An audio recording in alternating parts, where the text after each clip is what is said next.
ऐसे ही आपसे स्टूडेंट। तो आज की इस वीडियो में मैं आपसे बच्चों को बीबीएमक्यू यूनिवर्सिटी में एफवाईयूपी सेमेस्टर 6 मेजर पेपर 12 इंग्लिश का आपको सिलेबस भी बताऊंगा, साथ ही साथ वो सवाल बताऊंगा जो आपके पेपर में पूछा जाएगा। तो 75 नंबर का पेपर होता है आपका। 75 में 75 बच्चे आप लोग ला सकते हैं इस वीडियो को देख के। तो शेयर करें इस वीडियो को अपने सभी दोस्तों के साथ। चैनल पर अगर आप हमें न्यू आए हैं चैनल सब्सक्राइब कर लीजिएगा, साथ में बेल आइकन पर क्लिक कर लीजिएगा ताकि इसी प्रकार जब भी न्यू वीडियो आएगा सबसे पहले आपको अपडेट मिल जाएगा। डिस्क्रिप्शन बॉक्स में टेलीग्राम, फेसबुक, ट्विटर, इंस्टा सभी जो लिंक अवेलेबल है, आप हमें जहां फॉलो करना चेक कर सकते हैं। और सबसे जरूरी बात, आप सही बच्चों को मेजर पेपर 12 हो गया, 13, 14, 15 और आपके जो भी माइनर पेपर होंगे उन सभी चीजों का प्लेलिस्ट हमारे चैनल पे बना हुआ है। तो उन वीडियोस को देख के आप अच्छे से अपने एग्जाम की तैयारी करें। तो सबसे पहले आप सही बच्चों को हम लोग चलिए सिलेबस डिस्कस कर देते हैं कि सिलेबस में क्या है। तो सबसे पहला आपका जो यूनिट 1 है उसमें कुछ बैकग्राउंड के रीडिंग्स पढ़ना है, जिसमें नेशनलिज्म क्या होता है, नेशनलिटी क्या होता है ये पढ़ना है, डीकोलोनाइजेशन, ग्लोबलाइजेशन, लिटरेचर, इन सब का संबंध बताना है, रेस, रिलीजन और रीजन के बीच में अंतर बताना है, women and post colonialism, gender identity और इंग्लिश एंड भाषा के बारे में, the language of post colonialism के बारे में पढ़ना है, पोस्ट कॉलोनियल लिटरेचर हो गया, क्वेश्चन ऑफ एथिक्स का पूछा जा सकता है, पोस्ट कॉलोनिज्म और रेसिस्टेंस बताना है, लिटरेचर एंड आइडेंटिटी पॉलिटिक्स बताना है, और न्यू वर्ल्ड ऑडियंस के लिए राइटिंग जो होता है वो किस प्रकार लिखा जा सकता है इसके बारे में बताना है।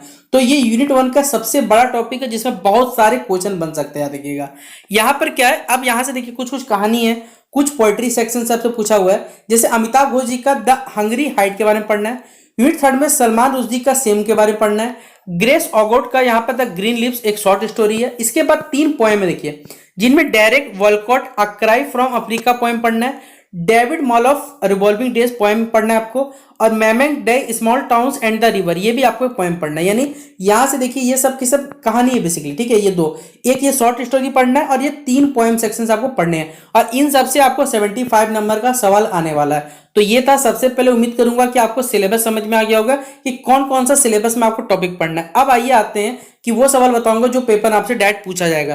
तो यूनिट एक ही सारे के सारे यूनिट के इंपॉर्टेंट क्वेश्चन बता रहा हूं।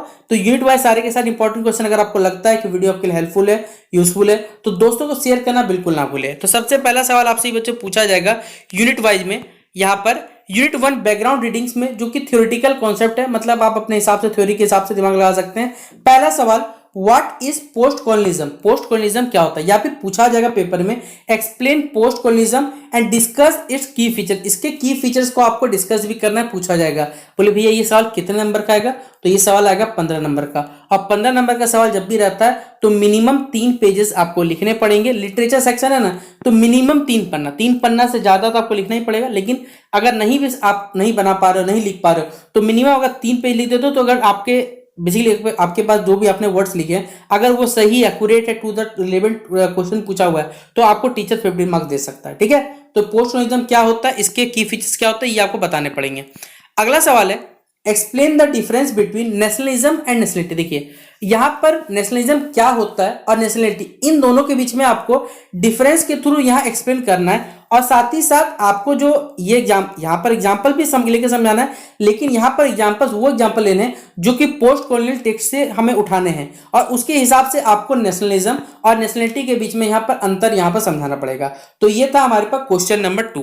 अगला सवाल है, how has decolonisation influenced the themes and language of post colonial literature. देखिए डीकोलोनाइजेशन ने बेसिकली किस प्रकार जो पोस्ट कॉलोनियल लिटरेचर है उनके जो थीम्स हो गए, उनके लैंग्वेज को किस प्रकार इन्फ्लुएंस किया। इन्फ्लुएंस मतलब क्या होता है, प्रभावित किया, ये आपको बताना है, ठीक है। ये क्वेश्चन नंबर 3 के लिए।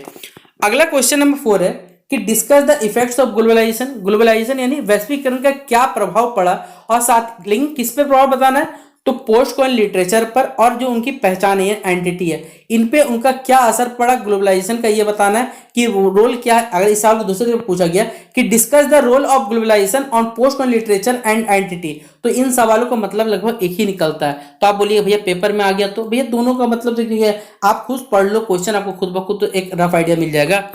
अगला सवाल है, how do race, religion and region. देखिए यहाँ रीजन मतलब होता है क्षेत्र और रिलीजन मतलब होता है हमारा धर्म, किस प्रकार इन्होंने एक पोस्ट कॉलोनियल आइडेंटिटी को एक पहचान दी या फिर शेप देने का ये रूप में काम किया, ये पूछा गया। तो how do race, region and religion shape post colonial identity, ये पूछा जा सकता है क्वेश्चन नंबर 5 के लिए।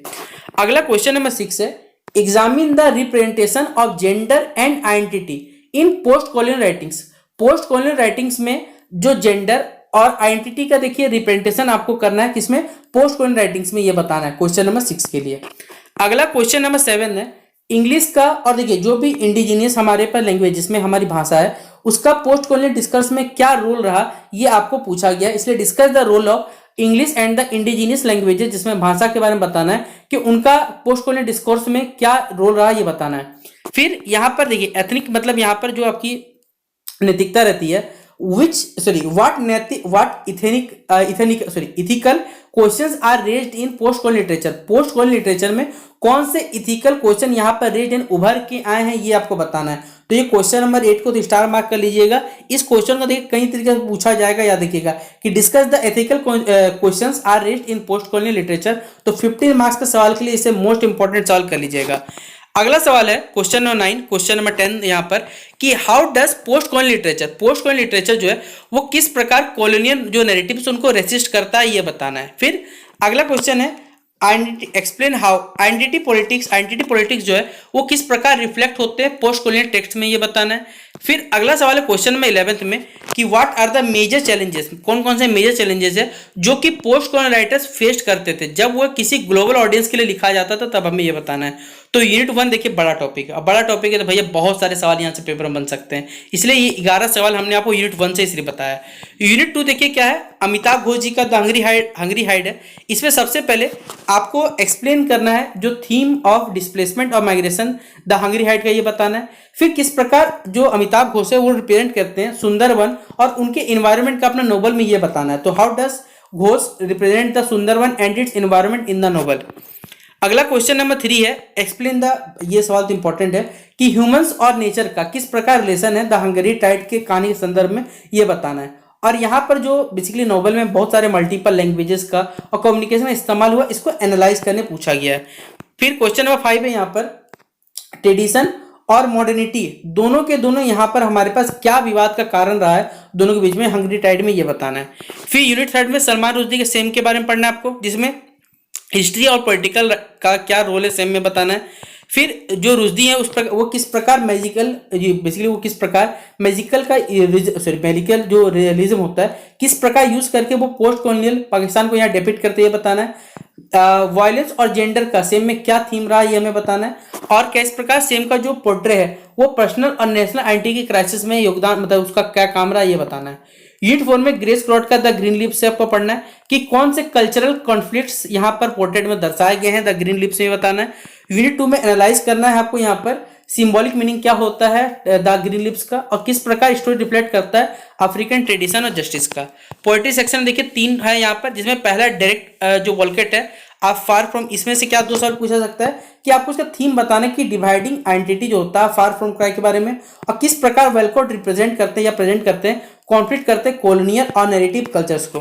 फिर डेविड मॉलोफ का रिवॉल्विंग डेज में पूछा सकता है कि किस प्रकार मेमोरी और नॉस्टैल्जी जो प्ले रहते हैं वो रिवॉल्व कर रहे हैं आज के दिनों में। फिर एनालाइज करना है lost love in the poem, ये आपको बताना है।